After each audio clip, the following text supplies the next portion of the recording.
Hi Code Stars, it's Mrs. Puckett again. I'm here to talk to you about writing and revising in kindergarten through second grade. Now the last time I spoke with you, we talked about how writers can make storybooks. They can choose real stories from the real lives, superhero stories, made-up stories with magic, or realistic fiction. And if you remember from last time, I chose made-up stories with magic. And we talked about how we could elaborate or say more in our stories. We could make the characters talk, and I didn't do too much of that in my story, if you'll recall. Describe the characters' movements and actions. I did a little bit of that. And then include the characters' thoughts and feelings. So today I wanted to show you how I could make the characters talk and include the characters' thoughts and feelings in a really easy way when I revise my story. So let me remind you of my story. It's right up here. I had been stuck in my apartment for a month, but on Thursday, when I opened my eyes, I was on top of a mountain.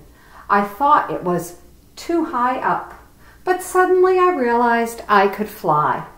I flew over the whole world with my arms spread wide. I swooped down low, and that's as far as I've gotten. But I want to show you how I added characters' feelings and thoughts. And I didn't add it into my words. What I did is I took the picture part and I added it there. So I've got a picture of someone sitting there holding a book or a magazine, and they're sitting in their bedroom. There's the bed. But then there's the speech bubble up here. And up here it says, "I am so bored." So this way I've got his thoughts and feelings there. And then over here, when I have my main character flying, I drew the mountains because it said I was up so high, but suddenly I realized I could fly. So I drew in some mountains, and then I drew myself flying, and now I've got the thought bubble there. So I'm going to think about what would be some really good words that I could use to show how he's feeling or how she's feeling as she flies. So let's see. I think she would be like, "I feel like a bird."